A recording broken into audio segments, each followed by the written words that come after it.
PNR Networks is a member of Patreon. Show your love for our shows by joining our ongoing fundraising campaign and get some fantastic perks in return. Check it out and become a Patreon sponsor. You can sign up at patreon.com, patreon.com/PNR Networks. And thanks for your support.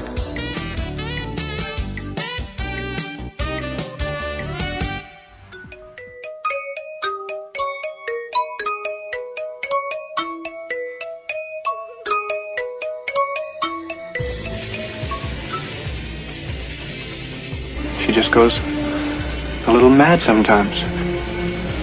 Do you ever feel like you're normal and the rest of the world has lost its collective mind? Put your helmet on. We'll be reaching speeds of 3. Do you find people saying this to you a lot? Are you totally deranged? Are you looking for a looking glass to pass through? I find your lack of faith disturbing. Or looking for a rabbit hole to fall down? Who could think of a better punishment, really? Everything's the same here, it's just a little worse. Guess what? Life's a bitch. Now so am I. You found it. Welcome to Platinum Rose's Garden.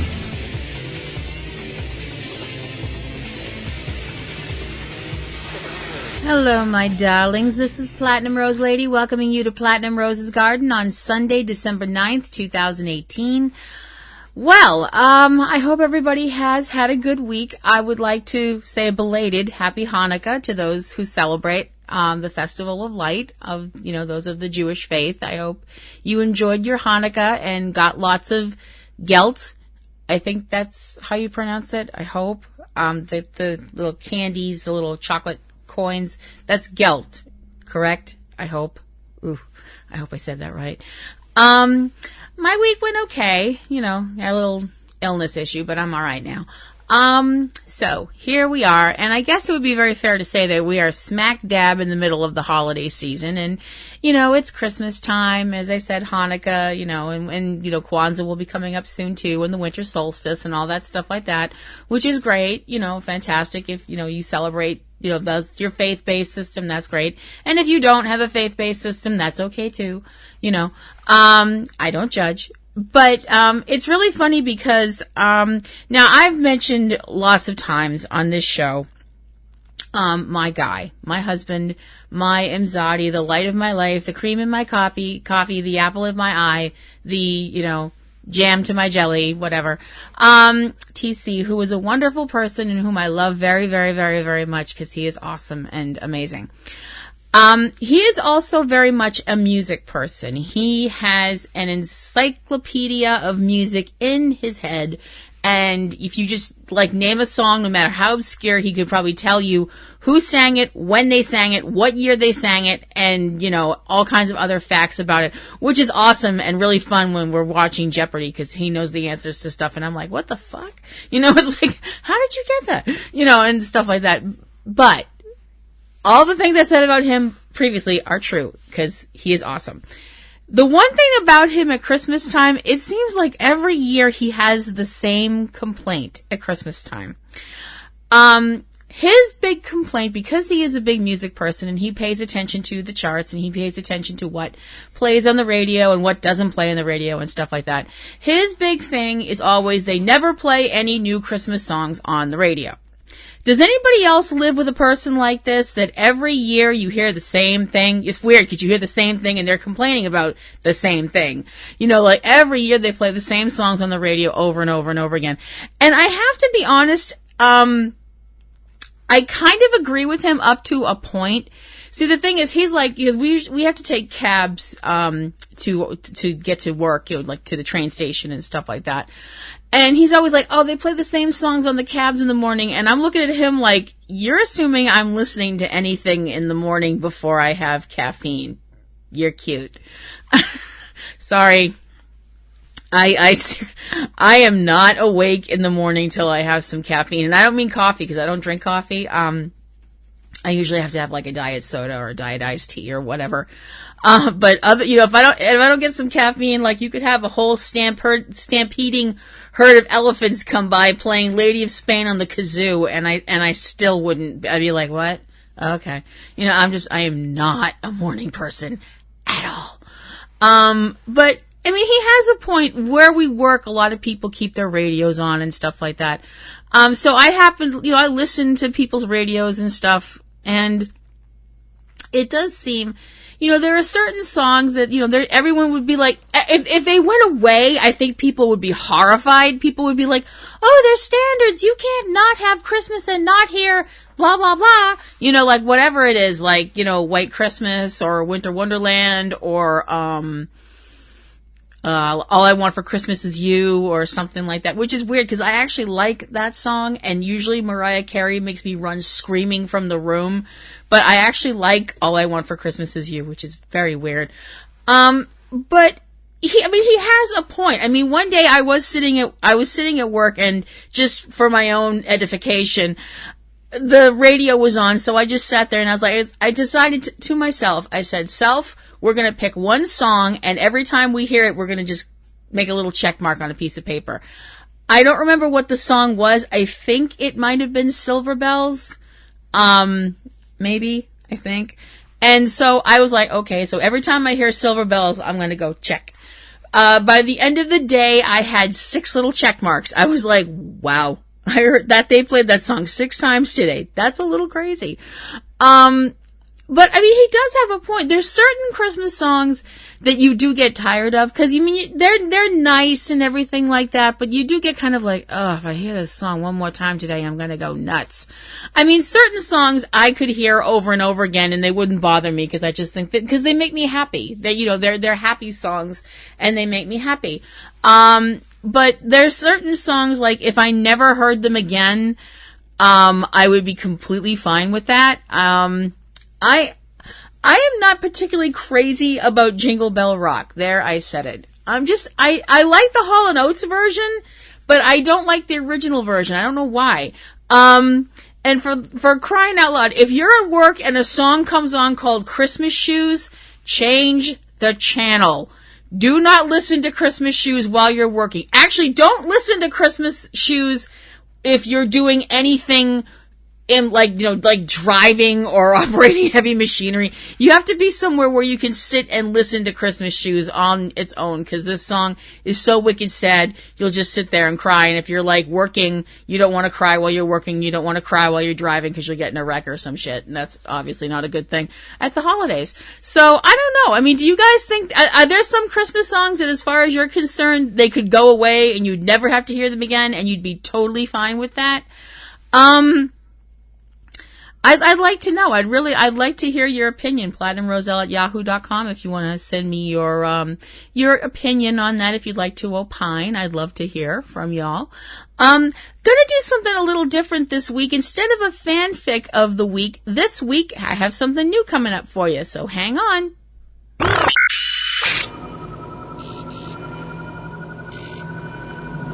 Okay, normally this is the part of the show where I have a fanfic of the week, but I decided that I was going to mix things up a little bit this week, be a little different. Instead of a fanfic of the week, I'm going to do a video of the week. This is a channel on YouTube that you can follow if you are so inclined, because I think it's a super fun channel, and you can definitely check it out and enjoy it and just, have fun with it like I do.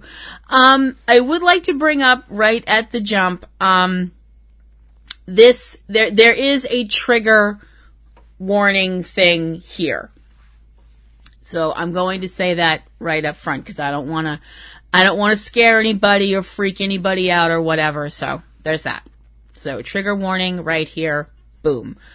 If you are a person that has arachnophobia, the fear of spiders, for those of you who didn't know what that was, who doesn't like spiders, whose spiders weird you out or anything like that, go forward and fast forward and do whatever you do on your computer to go to my supernatural view.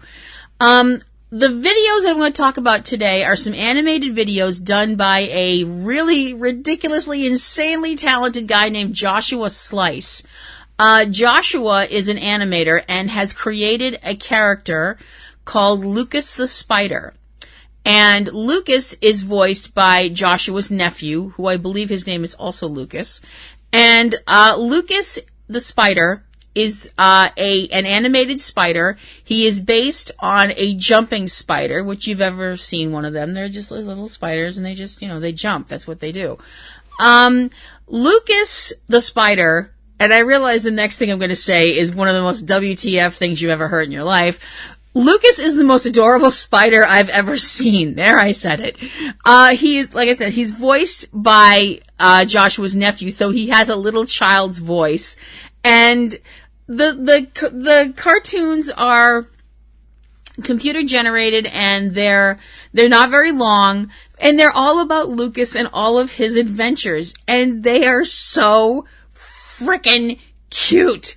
They're cute, but they're not cloying, if that makes any sense. Lucas the Spider is just this sweet, adorable, friendly character, and he's cute as anything. He's got these big eyes, 2 of them, the front ones. He's got other ones that aren't as large, but they're still cute because, spider, multiple eyes. And all he wants to do is find friends and make friends and have fun and stuff like that. And he's so sweet. I mean, I started watching these things and I got addicted. I was like, I have to watch every single one of them. And so they're so wicked cute. And you can there are also Lucas the Spider plushies, which I believe you can get from Joshua's website. If you don't know what I'm talking about, if you've never seen Lucas, go introduce yourself. Go to YouTube, type in Lucas the Spider, and you should be able to find him that way. He is just so ridiculously cute and adorable. The little cartoons are so funny. They alternate between funny and cute. They're never mean-spirited. They're always, Lucas is all on these little adventures, trying to find a nice place to nap, trying to get in from the cold, all these other little things, and it's just adorable. If you've had a rough day, and like I mentioned, if you're not arachnophobic, don't watch these. If you're trying to cure your arachnophobia, it won't work. Although that is why Joshua came up with the character of Lucas, because he wanted people to be less afraid of spiders, which is actually a good thing, really, because spiders are our friends. I wouldn't want one falling on me, but they are our friends, and they do have important jobs and stuff like that. So, Google Lucas the Spider, or go to YouTube and put Lucas the Spider in the search thing, and you'll definitely find out about him, and I hope you will make a new friend in Lucas, because he is just awesome. And if you do that, please let Joshua know you heard about Lucas here on Platinum Rose's Garden. And now, that takes you to what you guys came here for, a double header this week in my Supernatural episode recap.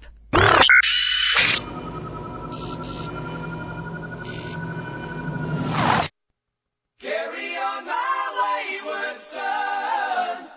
There'll be peace when you are done. Lay your weary head to rest. Don't you cry no more. Season 14, Episode 7 of Supernatural, Unhuman Nature. We begin the episode with Jack, the Nephilim that we've gotten to know since last season, and all of the problems he's having up till this point, including the fact that his grace was stolen from him by Lucifer, his father, and since that happened, he's been apparently getting sicker and weaker, and we know that he was coughing up blood. And that he eventually passed out in front of Dean after coughing and hacking up blood and having blood come out his nose, and it was really horrible. And we're also dealing at the then with Nick. Nick being the man that Lucifer chose as his vessel when he originally was released from hell all those seasons ago. When Lucifer was killed by Dean and Michael, apparently the Archangel Blade killed Lucifer, but it didn't kill Nick. And Nick has been walking around ever since then, trying to figure out what he's supposed to do with himself, because he's got all these memories of the terrible things he did when Lucifer was inside of him, using him as a vessel, and also the fact that, his wife and child were killed, which is why he said yes to Lucifer in the first place. And now we are at now, and we see Nick in what looks to be some kind of like a study or an office or something like that. And he's talking to someone that we can't see. And he's talking about how he's trying to find out this information about who killed his wife and child. We know what happened with the neighbor that said he'd seen something.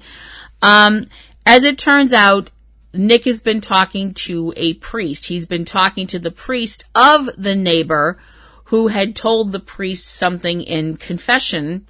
And for everybody out there who's not Catholic, if a priest, if you talk to a priest during confession, whatever you tell the priest, it stays between you and the priest. They can't break the seal of confession. It's not supposed to happen. I mean, people do say, like, does that mean a person can go in and say, I killed somebody to a priest and nothing will happen? The answer to that is not a flat out yes or no. A priest could say, well, I can't give you absolution until you turn yourself in. And if somebody's gone through all the trouble of going to a priest and giving, asking for absolution for a sin, they're probably going to want to get absolution. You don't just confess just for the heck of hearing yourself talk, I don't think. Anyway, according to the way Nick is talking, the priest couldn't tell him what the neighbor Artie had said because, as I said, seal of confession, priest can't break that. As it turns out, the person that the priest that Nick has been talking to is dead. Actually, the priest has been crucified. His body has been hung in a crucifixion position. It also looks like his throat has been cut by Nick, who is talking about the fact that some of the things the priest said, including that there is a devil and that what he's saying sounds like he wants to find the devil again. It's extremely uncomfortable and very graphic. And we get going with the credits. We see Jack in bed, and Castiel using his hands above Jack's body, doing a scan with his angel powers while Sam and Dean nervously wait outside. And Jack wakes up and starts coughing, and he's like coughing up blood again. And when Castiel goes out in the hall to talk to Sam and Dean, he tells them he doesn't know what's wrong with Jack. He can't figure it out. His angel powers aren't telling him what's wrong. They all hear this kind of thud noise coming from Jack's room. They run in the room. Jack's on the ground, rolling out of bed, or, fallen out of bed. Maybe he was trying to get up and rolled and went boom, I don't know which. And he's having a violent seizure. There's blood and foam coming out of his mouth, and it's really fucking horrible. And I'm just sitting there going, no. So the Winchesters and Castiel wind up doing something that they never, ever, ever, ever, ever do if they can avoid it. You can tell this is not, something they want to do. They bring Jack to an ER, like a regular ER, like a muggle ER. I don't know how else to word it. I'm sorry. And it's your typical ER. And for those of you who are lucky enough that you haven't been in an ER lately, they're pretty friggin' crowded. It doesn't really matter what time of the day it is. There's, lots of people that are hurt. So they've got, Jack, and they're holding him up, and it's, they're trying to get him registered, get him seen by a doctor and stuff like that. And the nurse who's asking all these questions, and you can tell Dean wants to grab her by the hair and slam her face into the computer. Which I understand his anger and his frustration, but the nurse is doing her job. They're trying to, the age, parental stuff, all this stuff like that. Now, speaking as someone who's actually had that happen, where the nurse is trying to ask my mother all this information while I'm bleeding all over her table because, Dumb here had an incident back in junior high with a linoleum cutter in her hand. I know how frustrating it can be when the nurse is like, name, age, blah, blah, blah, and you're like, bleeding everywhere. And the thing is, Jack winds up passing out in the ER, right, on the floor, and we see Sam and Dean and Cass watching as, the nurses and the doctors, they've got Jack on the gurney, they bring him into an emergency room where they have the doors that, can be like private and sealed off and stuff like that, and they're doing what is one of the hardest things in the world to do. We see them waiting. They're just waiting for news, some kind of news, anything. We cut to a diner where we see Nick at the counter of this diner, and he's having a meeting with a lady named Diane. As it turns out, Diane is a crime reporter, and she works in a different town now, but she was the crime reporter that was involved with reporting the news when Nick's family was killed all those years ago. Nick brings up that the night when his wife and son were killed, he was at the Elks getting plastered. So there's that. Nick, talks to this woman and finds out from her that the police officer that was in the neighborhood at the time, like the cop patrolling the neighborhood, was a cop named Frank Kellogg, who is no longer a police officer. He is retired and works in the private sector now. Back at the hospital, the doctor that's, trying to help Jack, the Winchesters and Castiel, speak to her and, try and find out from her, what's wrong with Jack. Can they help him? And the thing is, she tells them, as far as they can tell, all the tests they're running on Jack, he's fine. There's no reason he should be sick, but he is. There's no reason that he should be having total systemic failure, but he is. He's dying. Jack is dying, and they can't tell why. We see Castiel sitting by Jack's bedside, and Sam and Dean are out in the corridor. They want to bring Jack back to the Batcave. They're desperate enough that they both bring up contacting Rowena for help. As it turns out, Sam's already called her. The doctor's all like, you can't take him out in there. And Jack's finally like, I'm going, and so he's wrapped up in Castiel's coat with the hospital gown on underneath it. My poor little darling. We see Rowena showing up, and she shows up and she's all like that she's there to heal Dean. So apparently Sam told an eensy-beensy little white lie. Just a little one. Teeny, tiny lie. When Rowena finds out that, in fact, she's not there to heal Dean, but she is there to heal Lucifer's son, she is now all of a sudden less than enthused about this whole thing. Because, Lucifer did torture her and kill her. So, there's that. You know how some women are. They can't let go of things. Not like I blame Rowena at all in this case. She's all ready to go. She's all ready to leave again until Jack comes in the room, and she's still kind of almost all ready to leave again until Jack, and he's doing this not in a manipulative way. He thanks her for saving all of them and helping all of them before with the whole alternate universe thing that, he thanks her. And it's just the sweetest thing ever. And you can tell, when she mutters under her breath, oh, bollocks, she's won over because Jack is just the cutest. Jack is a weapon of mass cuteness. You will submit to the power of the cute. So she casts a spell on him to see what's wrong. And she tells Sam and Dean and Cass that without his grace, Jack's going to die. Because the cells of his body are just eating themselves. It's almost kind of, I don't know if like a cancer, I guess, would kind of be the best, or almost like someone who, because he is part human and part archangel, and because of that powerful mix, he needed his grace basically kind of, glued all of that together and made it work. Without the grace, it's kind of like when you hear about someone who is, starving, and their cells their body starts eating its own cells to sustain itself. They're still going to die if they don't eat, but, I kind of think it was like that.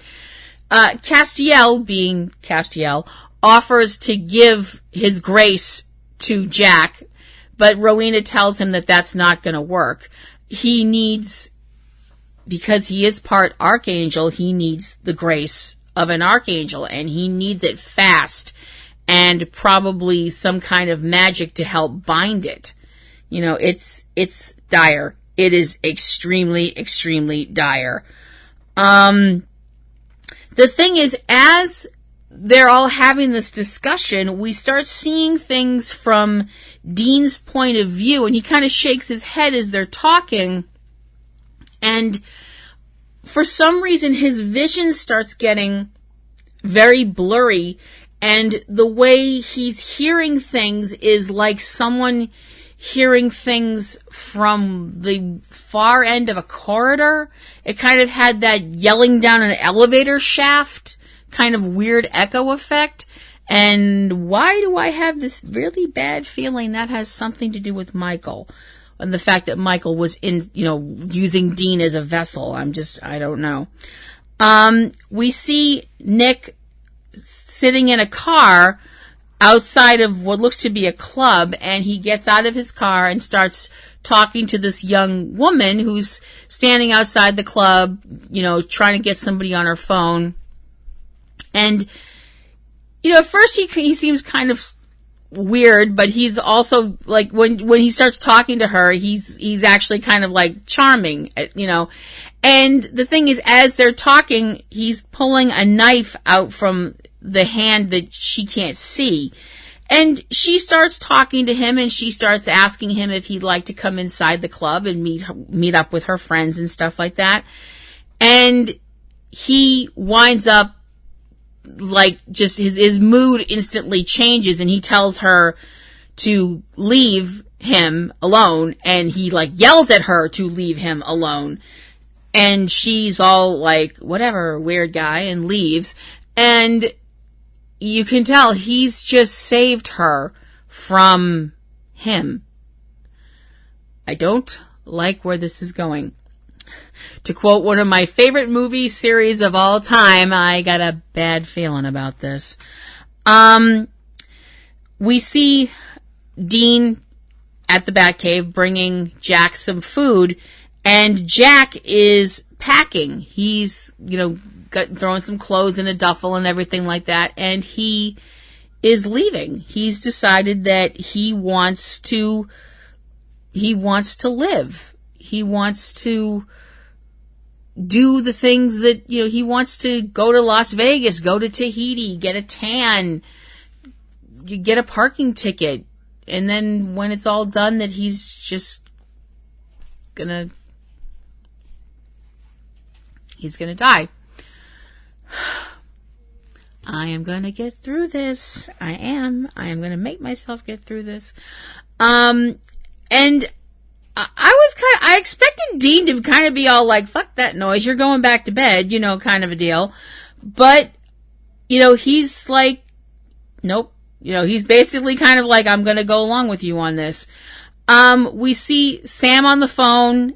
We'll find out he was talking with Ketch, and Rowena's on the phone talking with one of the members of the witch community that doesn't apparently hate her and isn't trying to kill her, I guess. And she doesn't get any help on the witch's end of things. Castiel's been reading through the lore and finding out stuff about archangels, but not finding very much out about archangel offspring. Sam might have got a little bit of help. Sam brings up that Ketch knows about a shaman. Apparently he's someone that's worked with the British men of letters, and he's, for a shaman, he's really, good at his job, And while this is going on, we see Dean having that same vision hearing problem again. I don't know what this is, but it's really making me nervous.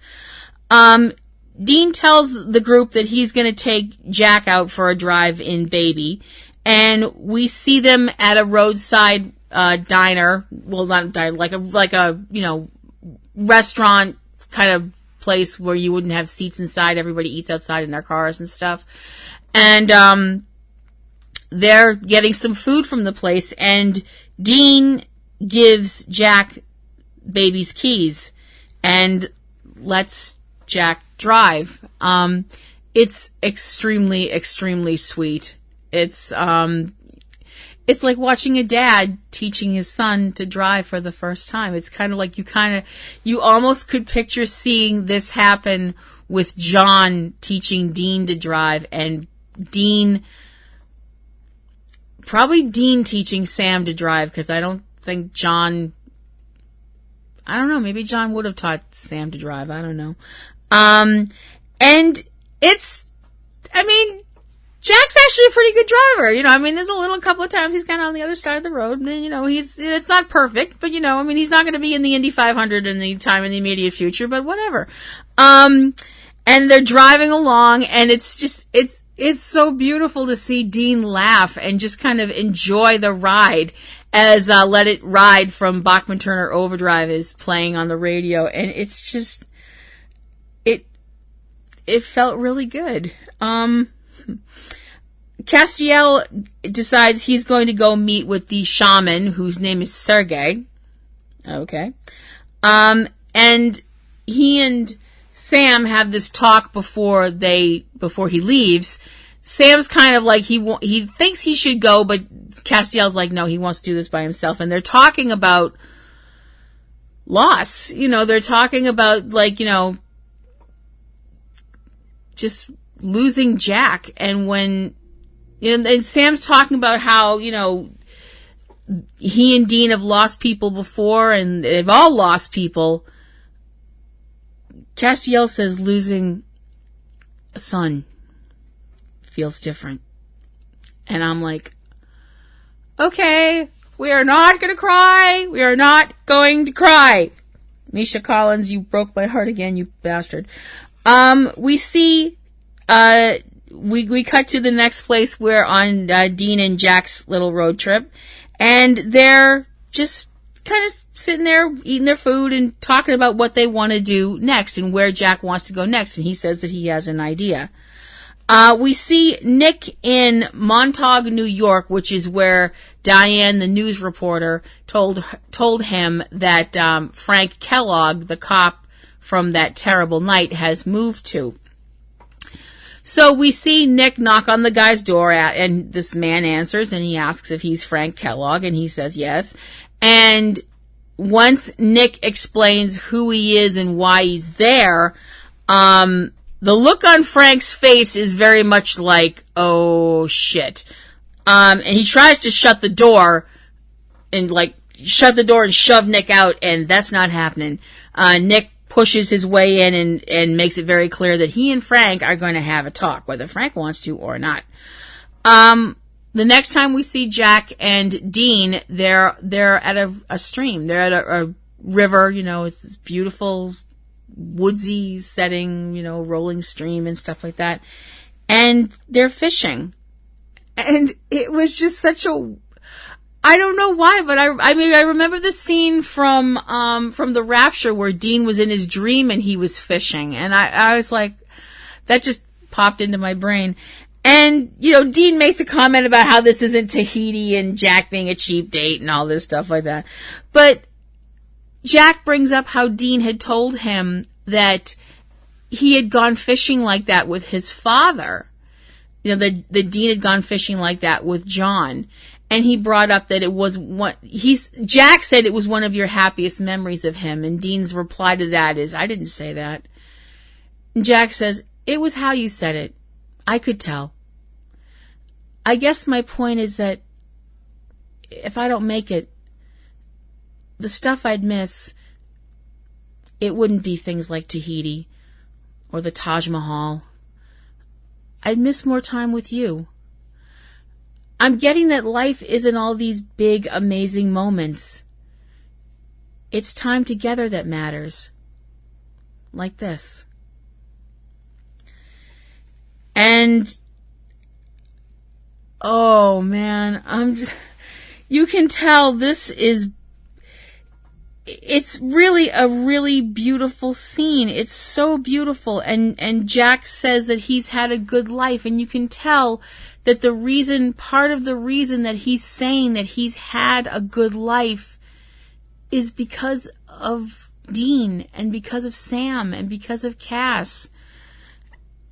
And it's just really really beautiful. Castiel drives to Sergei's, he's living out of like one of those little camper, the kind of long, old, retro kind of camper jobs. He steps out of the car that he's in and steps right into a ring of holy fire, which flares up around him and keeps him trapped. Sergei comes out of the camper armed with a very nasty looking gun. Sergei he brings Castiel inside, and Castiel sits down on a very uncomfortable looking, ottoman. Is that an ottoman? The little round kind of footstooly thing that's not a beanbag. Is that? I don't know if that's an ottoman or not. It didn't look really comfortable. And I have this feeling we're going to see a blooper reel of Misha falling right off that thing at least once when he was trying to sit down.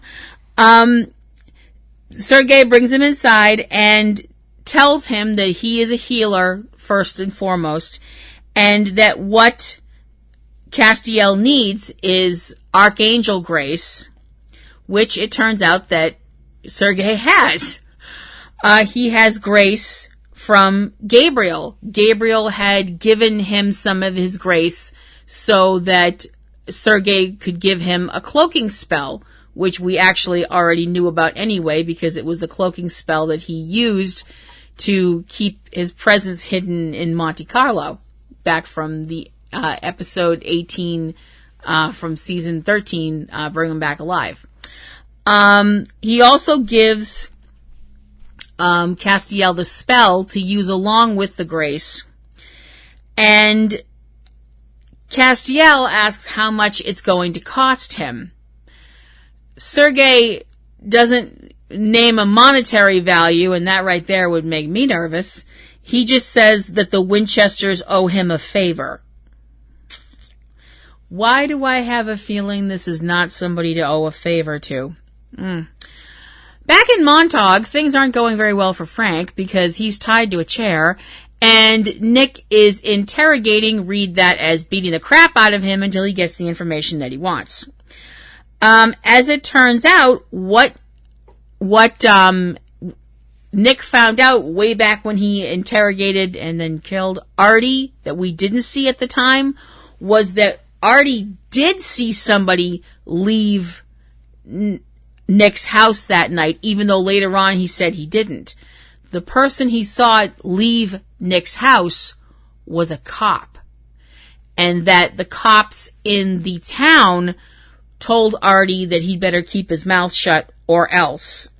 So apparently that or else didn't really matter in the end because, Artie's brains got ventilated. So, and the reporter told Nick that the police officer from that night left town almost immediately after the crime.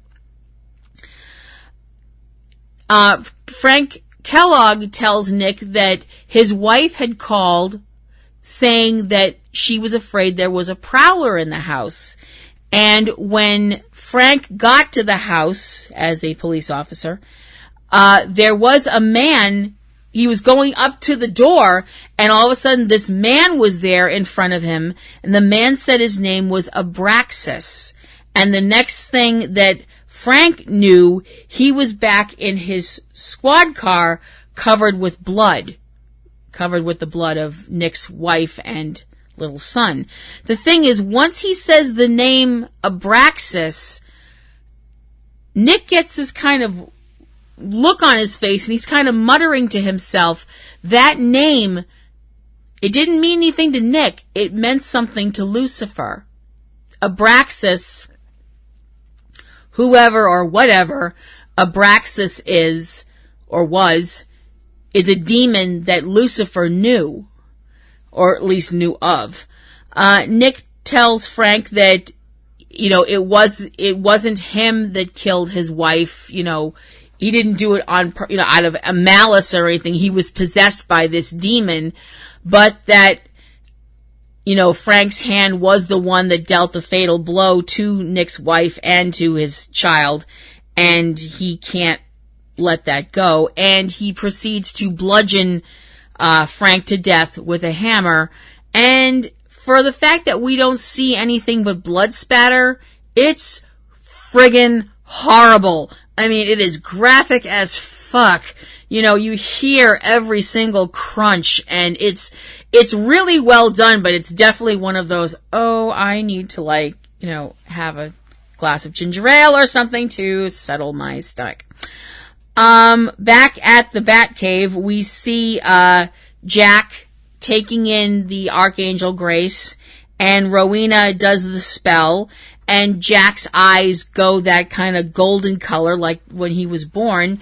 He says that he feels fine, but all of a sudden he starts to cough again, and all of a sudden he falls to the ground. Castiel calls Sergei, and Castiel is pissed. Sergei is smoking something that seems to be keeping him pretty mellow, because I'm sorry, if I had an angel on the phone basically telling me I'm gonna find you and I'm gonna make you wish you were dead, I don't think I'd be that calm. You know, Sergei basically says that the whole thing was an experiment, and when Castiel tells him that if Jack dies, Castiel will find Sergei, and I will make your death excruciatingly painful is left unsaid, Sergei's response is to say, you can try, and hangs up. Yeah, okay. I can tell you how that's gonna end for you, and that would be not well. You know that scene in Taken when Liam Neeson's on the phone with the guy that kidnapped his daughter, and he's all like, I have certain skills, blah, blah, blah, blah, blah. And the guy's all like, good luck, and clicks the phone off, and he thinks he's never gonna see Neeson again, and then, like, Liam Neeson kills all the guy's, like, minions, and then completely fucks the guy up and kills him. Picture that, and then times that by, like, a kabillion, and you probably have what Castiel will do to Sergei if he ever gets his hands on him. We see Nick praying. He's still in Frank's house. Frank's dead body is like a few feet away. Ew. And Nick is praying. And as he's praying, we're viewing someplace that I never wanted to see again. We're viewing the empty. And we know what the empty is about. The empty is where angels and demons go when they die.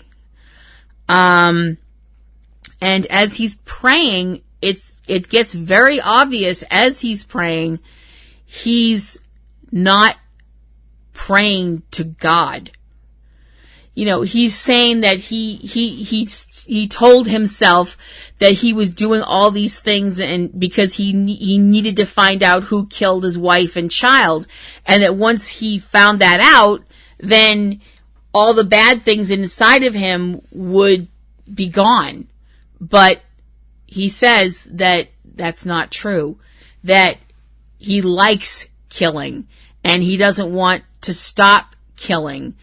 And he says that he doesn't know who he is if he's not you.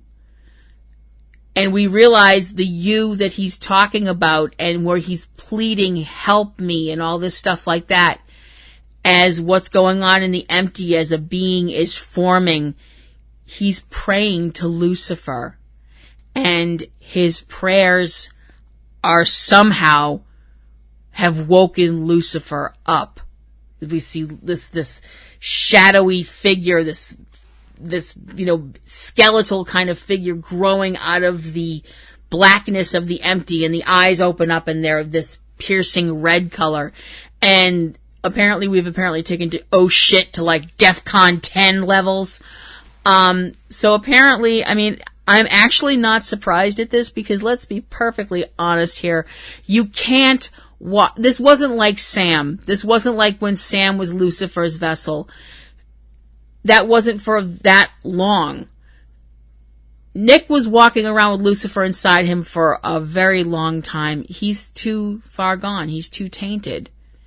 He can't exist it's like if you pour something, it's like if you poured something poisonous inside a a glass that was porous. Some of that poison could get absorbed into the glass, and you could scrub it and scrub it and scrub it, and it might never come out. I think that's what's happened with Nick, that he's tainted. I don't think that happened with Sam, because Lucifer didn't use Sam as a vessel for that long. So I don't think that, I don't believe that happened, because also I am a loyal Samazon. Live for Sam, all that kind of stuff. I thought this scene was absolutely terrifying. We cut back to the Batcave, and the Winchesters and Cass and Rowena are just trying their best to make Jack comfortable. We see her cast some kind of a spell over him. It's probably just to ease his pain. And Rowena tells the Winchesters and Cass that all they can do is, stay with him, stay with Jack, watch him, be there for him, because he's dying and they can't do anything about it. And the episode ends. Wow. I gotta give Unhuman Nature 5 bouquets out of 5. Holy crap. What an amazing episode this was. I mean, everybody was just so incredible. I really gotta give it up for Mark Pellegrino. His work as Nick has been just, I can't take my eyes off of him. I mean, other than the fact that he's awfully handsome. Hi, Mark. But his work in this episode was just unbelievable. And, I can't say enough amazing things about this. This show is so amazing, and also tends to break my heart into little bitty pieces. And Alexander Calvert, whom I adore as Jack, oh, how you break my heart. You just break my heart in a million little pieces. You do. I know you don't mean to, but you do. And that brings us to season 14, episode 8 of Supernatural, Byzantium. And the then is dealing with everything with Jack and all the things that he's been through and is still going through. And also we get during the then, a person we haven't seen for a while, and that would be Lily Sunder. Lily Sunder made her first appearance in the episode Lily Sunder Has Some Regrets, which was a season 12 episode. It was episode 10. Lily was a young woman in Maine back in the early 1900s who was in love with an angel, and she and the angel, got together, had a child, and a bunch of angels showed up on the doorstep one day, and they were there to kill her child because her child was a Nephilim. And so the whole thing was that she managed to get away, and she has been living all this time using magic and killing angels to get revenge for the death of her daughter. The thing is, the magic that she's been using, it uses up a piece of her soul, every time she uses it. And we're also dealing with the fact that, what we've been dealing with the last couple of episodes, Jack being very ill because Lucifer stole his grace, and that he's dying. We come to now, and now is Jack in bed being very pragmatic about the fact that, he's going to die, that he knows he's going to die. They've tried everything they can think of, and it just won't work. Although Dean's whole thing is that it's, when Jack brings up that this might be the way it's supposed to be, that, Dean kind of snaps that it's, it's not meant to be, this isn't some damn plan and all this stuff like that, which, he's hurting. And I understand that. And he wasn't being cruel to Jack. It wasn't set out of a place of cruelty, which I understand. He winds up going out in the hall because I think he just can't handle it. This is this young man that's full of life and kindness and sweet, and he's dying, and it sucks. Sam is sitting with Jack, and Jack asks Sam what's going to happen to him after, once he dies. And Sam says he doesn't know, and Jack says that means it's going to be an adventure. And I was like, okay, we're not even 10 minutes into this episode, and I'm already broken. Thank you, show. I appreciate that. Castiel out in the hall tells Dean to get back in there because Jack needs him. Cass and Dean go back into the room, and Sam says that Jack is gone. And oh man, that hurt. That hurt so bad. Dean says that he wants to give Jack a hunter's funeral, funeral pyre and all that. And Sam just kind of turns on his heel and walks away. We see Dean calling Mary and getting her voicemail, and he leaves her a message about Jack dying as we see Castiel in the room with Jack's body and Sam grabbing a bag, and we see him leaving the Batcave without a word to anybody. Castiel sees him leave, doesn't call to him or anything like that, and Cass has to go tell Dean that Sam has left. They drive off to find him, and they find Sam pulled over to the side of the road, sitting on the ground next to Baby, and Dean tears out of the car, and he the first thing out of his mouth is demanding to know that Sam didn't make a deal, and Sam's completely like that he didn't. He was just trying to chop some wood to make a fire, for the hunter's funeral, for the pyre, and the axe wasn't good enough. It broke or something, and you can hear the tears in Sam's voice when he's saying that he should have done more. He should have tried harder, and I want to hug the three of them so bad, and it's just tearing all of them to pieces, and I want to hug all of them, and I gotta talk about this at the end of this. When Castiel says something basically saying to the effect that he was ready to die before Jack died, that Jack should have had a long life, and he shouldn't be gone this young, that it's wrong. It's, this show finds new and special ways to break my heart every week. Dean says that they will, give him a proper funeral and everything like that tomorrow. Right now, they're going to go back to the Batcave and get drunk.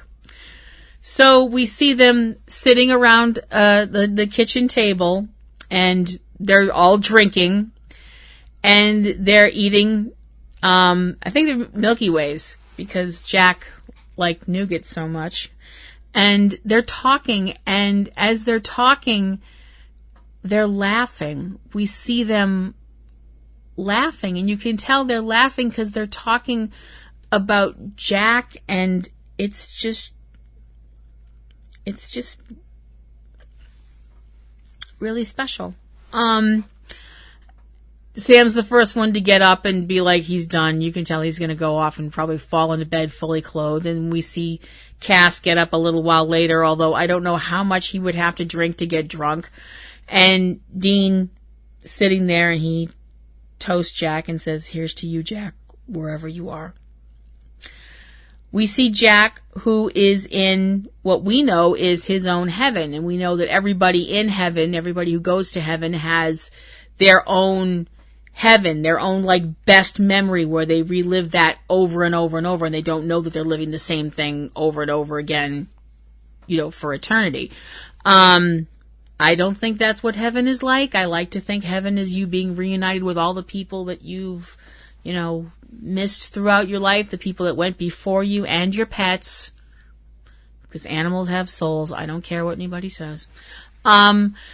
we are as we're looking at Jack's heaven, it looks like it's part of the trip that the Winchesters and him and Cass took to Dodge City back in the episode Tombstone.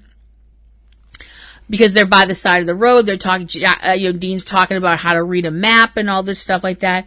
But as they're standing around and Jack kind of knows something's not right, everything gets kind of flickery, for lack of a better word. The sun kind of flickers, There's just something not right.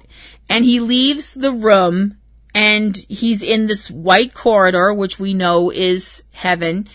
And there's this black stuff seeping through the corridors and stuff like that. And it's like growing into this big tidal wave of like ick.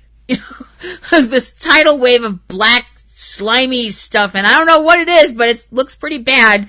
And Jack winds up running from it. And I don't friggin' blame him one friggin' bit. We see Dean waking up the next morning very hungover. I don't know how he's not throwing up all over the floor because he looks like he's going to. And what wakes him up is the sound of Sam talking with somebody else. You can hear somebody else talking, and it's not Castiel. He walks into the main room, and it's Sam and Cass and Lily Sunder.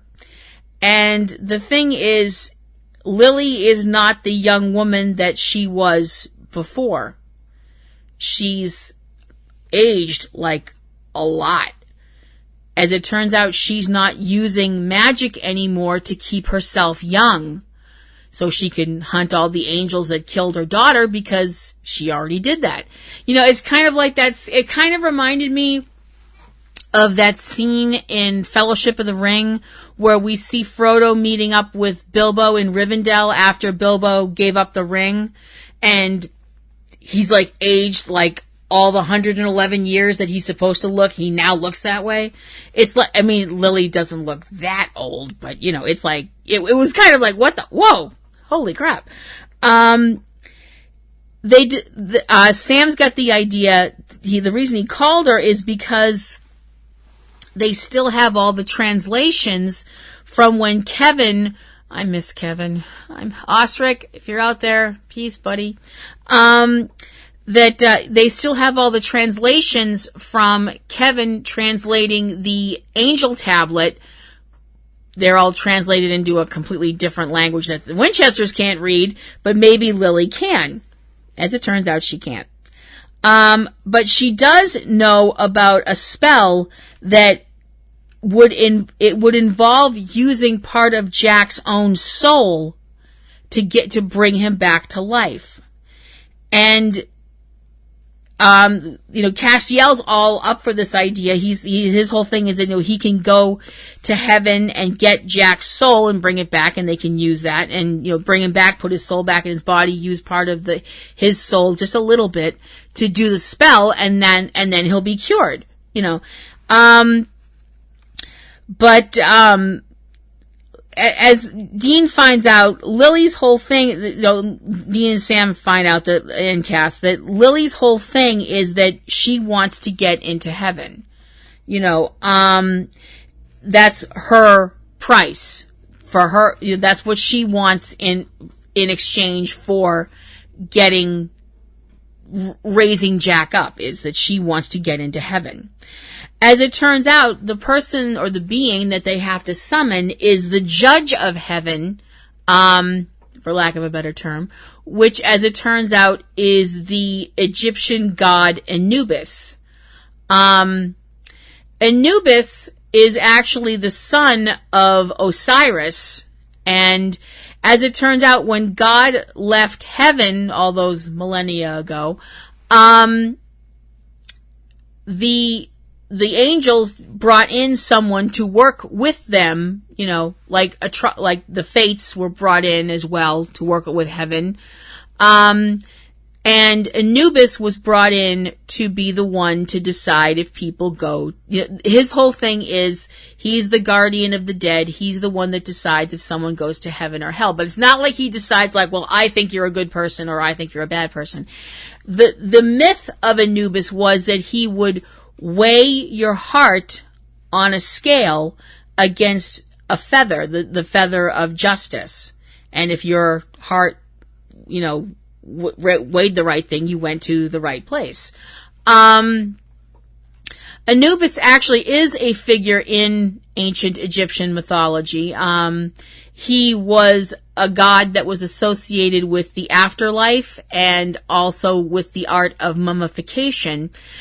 He's often depicted on tombs and things like that as being a man with the head of a canine, usually the head of a jackal or a dog or something to that effect. Sometimes he's portrayed as a dog, just straight out as a dog, or some kind of a canine with gray or white fur. Thank you, Wikipedia, for all of that.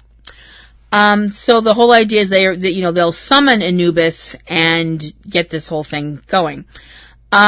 We see Jack, we see this young girl in what we're assuming is her heaven. She's playing with her dog and she sends a ball, into the woods and her dog goes to fetch it. Jack winds up coming out of the bushes and the little girl doesn't know who he is. He kneels down in front of her and tells her, you're my mother, I'm your son. And the camera pans around and now the little girl has grown up and we realize that's Kelly Klein, that, this is Kelly in her own heaven, in one of her happy memories, that she was a little girl playing with her dog Roosevelt, who was a dog that she had until she was in high school when he was killed because he got hit by a car. So mom and son reunite and she realizes she's dead and in heaven and so is her son, and it's incredibly, incredibly sad. Dean is really not on board with this whole ceremony, basically because he doesn't trust Lily very much. Castiel comes in with news that they're sending out distress signals on Angel Radio that all the gates of heaven have been opened, including the ones that were sealed by Metatron. So that's apparently not, that's like nobody seems to know how this has happened. The Winchesters wind up getting the spell ready, and Sam says he has to go get something and kind of tosses Dean this look like, talk to Lily, work this out. And Dean winds up asking her, why is she helping them?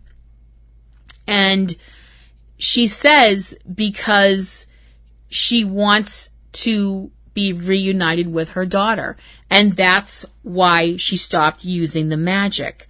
Because she still has a tiny bit of her soul left and she wants to she wants to die with that little bit of her soul left because she wants to get to heaven and be reunited with her child. Understandable. And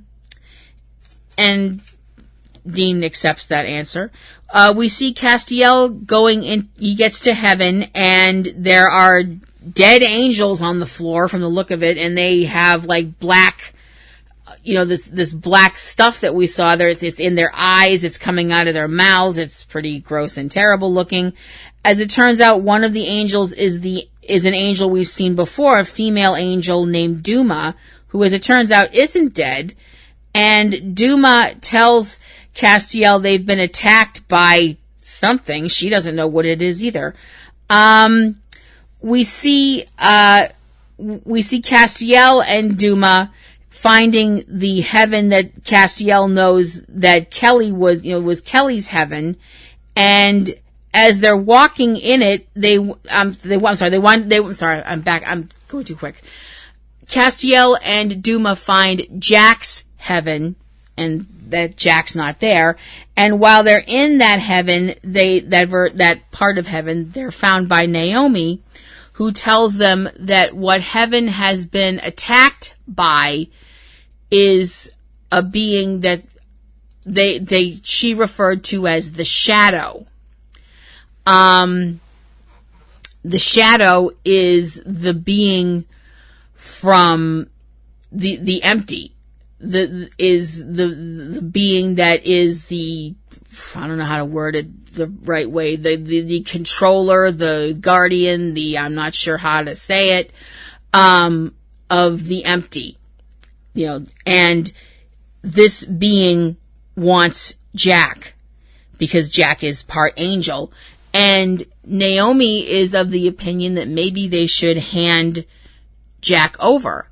And Castiel, needless to say, ain't having one little bit of that, because Naomi's whole thing is that if they don't, this thing's gonna ravage heaven and might wind up crashing, making heaven crash, for lack of a better word. And millions of souls, billions of souls are gonna be just released. And who knows what that could cause. That sounds like it would be a terrible thing to try and mop up. The thing is, as they're talking, all of a sudden this black slimy stuff starts climbing up Naomi's neck. She's being attacked by the shadow, and Naomi tells Castiel to run. The Winchesters and Lily wind up summoning Anubis, who looks like a regular guy in a suit. Just some guy in a suit. He's very, casual, not like, his whole thing is he's the one that does all the paperwork. Billy being the new Death and the Reapers, they do all the actual collecting souls and stuff. He basically works in the back office kind of thing. And Lily wants to know where she's supposed to be going once she dies. And Anubis, from his bag, takes out an abacus, which I don't think I've seen since grammar school, and I didn't know how to work one back then. So apparently this is what he uses instead of a feather. So he goes through the test with Naomi, and the abacus has little black circles and little white circles on little beads, and they go up and down, and that's supposed to measure what your life, all the things you've done in your life, good and bad, all the choices that you've made right up until the moment that you die. And as it turns out, Lily is supposed to go to hell. And when Sam and Dean are basically like, well, we're not having that. You need to change that. You need to, fix that. And Anubis is basically like, I can't do that. I can't fix somebody's, it's not something I have any control over. God doesn't have any control over it. You do. Basically, he's telling them that your free will choices are what decides where your abacus goes. And he basically hints to Sam and Dean that if they keep pushing this issue, they could wind up finding out that where they're fated to go gets changed. Sam slides his foot forward and breaks the seal that's holding Anubis bound to the mortal realm. You can tell it's because Sam could not bear the idea of one of them not. It's really weird. I think Sam and Dean, if you sent them both to heaven, they'd be fine with that. If you sent them both to hell, I think they'd be fine with that, as long as it was Sam and Dean, because that's just who they are. They're brothers. And Anubis disappears once the seal is broken. Duma and Castiel find Jack in Kelly's heaven. Jack opens the door, lets Castiel in, and Castiel and Jack have this really sweet reunion scene where they're smiling. We see Castiel actually laugh, like a tiny laugh, and smile, and it's just, it's so beautiful. It's just beautiful. And Cass talks for a minute with Kelly and apologizes, and he feels like he failed her. And she says that he didn't, and he shouldn't have to feel that way. Castiel tells them what's happening, tells them about the shadow and about the spell that the Winchesters want to use to bring Jack back to the mortal world. And at first Jack's a little nervous about this idea because, it's talking about using part of his soul.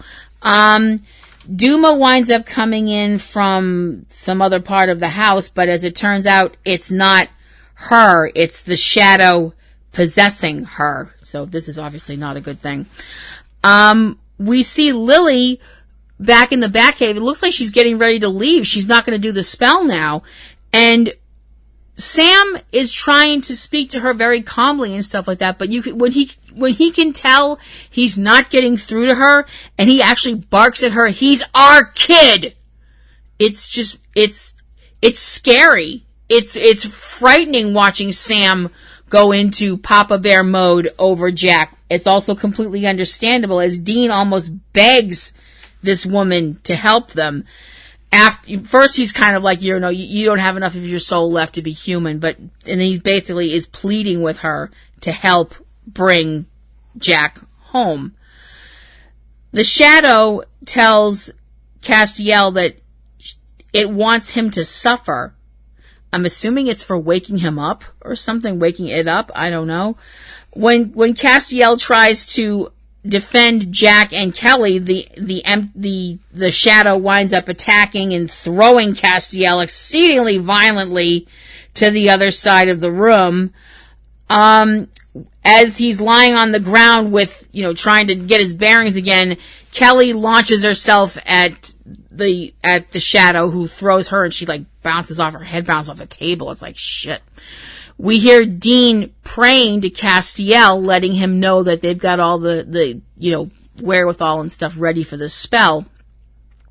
So the Winchesters start, and Lily start the spell, and Castiel says that he'll go in Jack's place. He'll go with the shadow back to the empty.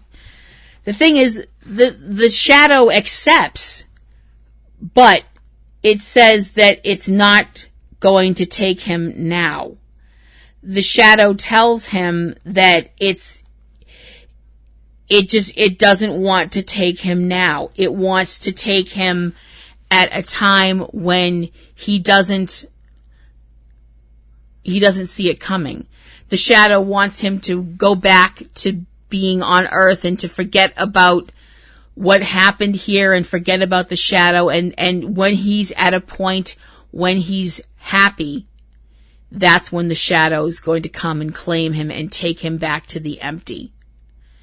And Castiel still agrees to this deal. And the shadow winds up leaving Duma's vessel and leaving heaven. From the look of things, it goes up through the vent and winds up leaving heaven, we're assuming. And Jack's all like, why did you do that? And Castiel tells him, because I made a promise. Because I love you, Jack. And Sam and Dean, they love you. And they are fighting for you at this very minute. And Jack tells Cass he won't tell either. He won't tell Sam and Dean about this incredibly insane deal that Castiel made. Jack has to say goodbye to his mom, and he's sad about that because they didn't have enough. He feels like they didn't have enough time together. And Kelly says that tells him to have a great life, and she's going to wait to, she'll wait to see him. And she tells him that she loves him, like any mom would do. And Cass reaches up and touches both sides of Jack's face, and all of a sudden in the Batcave, Jack's body abruptly sits up, and he's alive again, with Sam and Dean kind of looking on in shock, elation, however you want to word it. The thing is, we're not out of the woods yet, because Jack is alive and he's back on Earth, but he's coughing and doesn't. Sam pushes a piece of paper into his hand, and Jack has to recite the spell that is going to wind up using part of his soul, but will finish the process and get this grace into him and fix everything. So he says the spell, and his eyes kind of glow this bright color. It's not the same gold color that his eyes were before, so I do think that's part of his soul, burning away. But after that happens, he says that he feels okay. he says he feels fine. He feels great. And he gets an actual hug from Dean and like a manly shoulder pat from Sam. I was kind of hoping for a big hug from Sam, like one of those big all-encompassing smothering Sam hugs, but no. Sam and Dean both look up to say thanks to Lily, and they all realize Lily's dead. She's in a chair over in the corner of the room, and she has died. We see Lily not in hell, or it doesn't look like hell. It looks like an office, kind of, not cluttered, but, wood paneling and the whole kind of thing. It definitely does not look like hell. As it turns out, she is in the office of Anubis. And Anubis does the test again with the abacus. And this time, the little stones are showing more white than black. That Lily's last act of unselfishness was what tipped the scales in her favor, so to speak. And Anubis smiles at her and tells her that, asks her to say hello to her daughter because she is going to go to heaven. And from the sound of it, she and her daughter will be reunited. Although since her daughter was in Nephilim, I'm not quite sure how that's going to work, but whatever.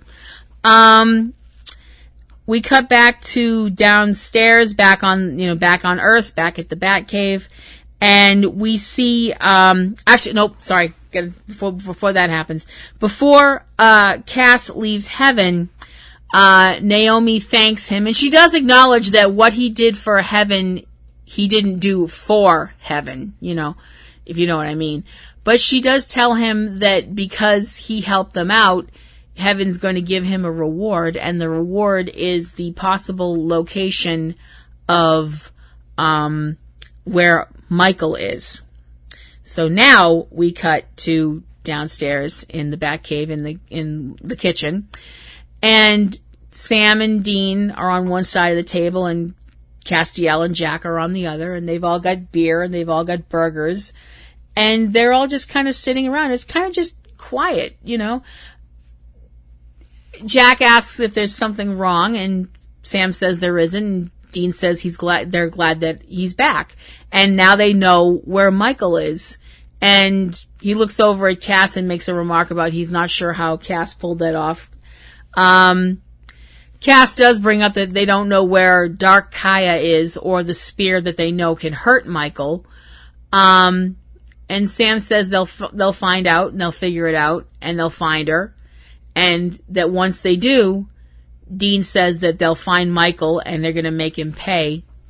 Dean holds up his bottle. They all clink the bottles, and they're all together. They're all a family again as they're planning their next move. And the episode ends. Byzantium, needless to say, gets 5 out of 5 from me as well, because it was a beautiful, sad, scary in a couple of places episode. I've mentioned before that up until the last 2 seasons of Supernatural, I have had all of the maternal instincts of your average alley cat, your average nurse shark, your average cactus, whatever else you could think of that has no maternal instincts. It's not that I don't like children. I do like children. We don't have any because I think I would be a very lousy mother, and also the age that I'm at now, that bus has left the depot. But watching Jack as a character, and Alexander Calvert, you have a hold of my heart, buddy. It made me realize being a parent is hard. Being a parent hurts. Being a parent involves making decisions and making sacrifices that suck, but you're willing to do them, and you're willing to do them and not even think about doing them. You'll just say, I will give up everything for my child. I will give up anything it takes for my child to be well. And that's so powerful and so amazing. And it's hug your moms. Tell your dad you love him. Seriously. If they're worth it. I mean, some people are parents and they suck at it and they fuck their kids up forever, and that's not a cool thing. But if your parents were good parents, then you're one of the lucky ones.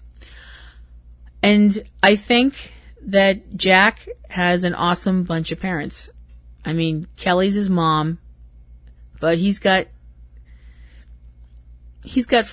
3 awesome dads. And I don't mean Lucifer in there, because Lucifer's not his dad. Lucifer was his mother's rapist, if you want to be perfectly honest, because he had sex with her under false pretenses. But Sam and Dean and Cass, they're his dads, and they're awesome at it. Next week is the final episode of the season before we go on hiatus, our mid-season hiatus episode, The Spear. And we know that Garth is going to be back in this episode. Yay! We also know it's probably going to be super serious and nail-biting and probably end in a cliffhanger and fuck all of us up until January when the show comes back. Honest to goodness, between this and Infinity War, I don't think I have cried this much in years. But it's worth it. It's a good kind of pain.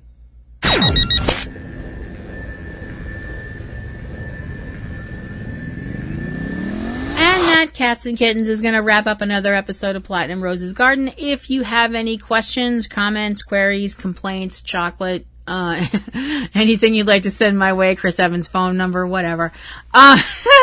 Just kidding about that last one. Stalking is bad, okay? Send it to platinumroselle@yahoo.com. I'd love to know what you're thinking of this season of Supernatural. Do you think it's great? I think it's awesome. 5 bouquets out of 5 for me, like I mentioned, for both these past week's episodes. And if you'd like to listen to the other shows that we do, we being me and TC, we have Subject Cinema, our movie podcast. We have our list show, Front Row 5 and 10. I have another solo show called Ring Around the Rosie, which is my wrestling podcast. TC has some solo shows, including Catastrophe, Vortex, and his mini shows, 3-Minute Weekend and Tuesday Digidex, which talk about like what's coming out in the movies. We have Cavebabble, which is our awesome friends, the Lion family. We have Aunt B's Nerd Grotto over on YouTube, our buddy Anthony Lamberti. And we have our dramatic pieces, Manhattan Hammerdown, As It Happened, our Cloverfield piece, and also our dramatic retelling of H.G. Wells' The War of the Worlds. You can find those links on our website. You can also follow me on Twitter if you fancy. I'm PlatinumRoselle at Twitter.com. You can read my fic if you'd like. Go over to fanfiction.net and look for me in the author search under Platinum Rose Lady. So, that is going to do it for another show. This is Platinum Rose Lady signing off for another week, reminding you to love the ones you hug the ones you love, and take some time to stop and smell the roses. I'll see you around. Bye!